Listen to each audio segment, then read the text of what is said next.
Narcisista. Essa é uma palavra que, vamos combinar, está em toda parte.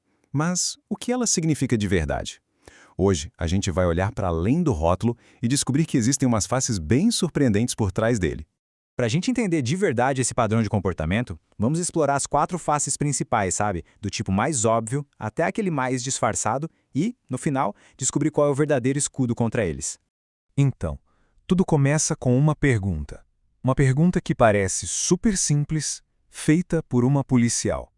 E essa pergunta, na verdade, já mostra por que é tão complicado identificar um narcisista. Olha, a pergunta parece fazer todo sentido, não é? Quais são os sinais para a gente poder identificar? Mas e se o problema começar exatamente aí, nessa pergunta?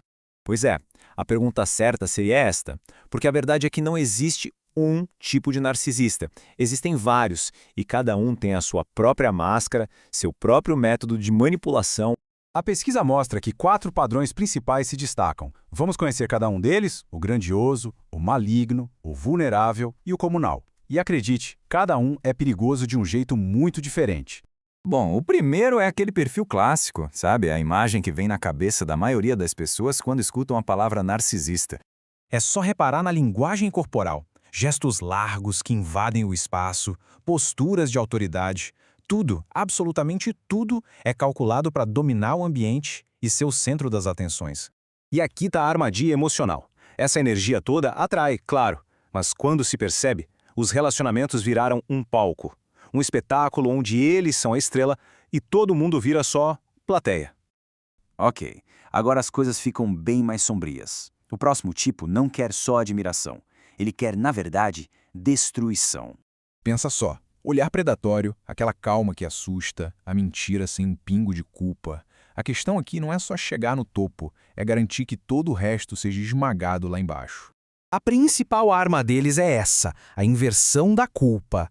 Eles distorcem a realidade de um jeito tão absurdo que a outra pessoa começa a duvidar da própria sanidade. Certo, esse próximo tipo é talvez uma das maiores armadilhas psicológicas que existem. Por quê? Porque à primeira vista ele não parece nem um pouco com um narcisista.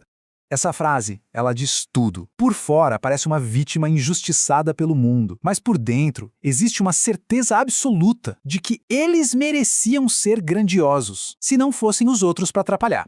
E aí que tá o pulo do gato. Essa fragilidade que eles mostram é, na verdade, uma forma de controle muito poderosa. A vitimização vira uma arma. É uma armadilha perfeita, né? A pessoa se sente compelida a salvar a outra. Só que, quanto mais se ajuda, mais se leva a culpa pelos problemas que nunca acabam. É um ciclo que drena qualquer um. E por último, o tipo mais difícil de sacar. Aquele que se esconde atrás de uma máscara de bom samaritana, de altruísmo. Para eles, a compaixão é um show. As boas ações são sempre publicadas, mas essa empatia toda raramente chega nas pessoas mais próximas. O negócio é parecer bom, não necessariamente fazer o bem. A manipulação aqui vem pela moralidade. Eles se colocam num pedestal de bondade tão alto que, se não recebem admiração o tempo todo, fazem os outros se sentirem egoístas, culpados, pequenos. E quando a gente coloca todos eles lado a lado, o padrão fica bem claro. O desejo central muda, né? Vai da admiração até a piedade. Mas a tática, no fundo, é sempre a mesma: manipulação emocional. Depois de olhar para tudo isso, a pergunta mais importante talvez seja: por que esses padrões parecem tão familiares? Por que certas pessoas parecem sempre cair nesse tipo de dinâmica? E aqui vem um insight que é sinceramente o mais surpreendente de todos. Narcisistas não procuram fraqueza.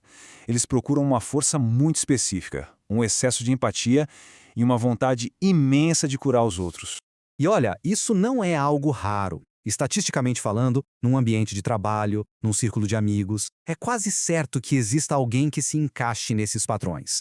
Então, a pergunta de $1 milhão: se esses padrões são tão comuns assim, qual é a defesa mais eficaz? No fim das contas, a verdadeira proteção não é só ser um expert em identificar essas pessoas. É, na verdade, sobre autoconhecimento. É saber onde termina a ajuda e onde começa o autossacrifício. E a pergunta que fica para a gente pensar é: onde é que está essa linha para cada um de nós?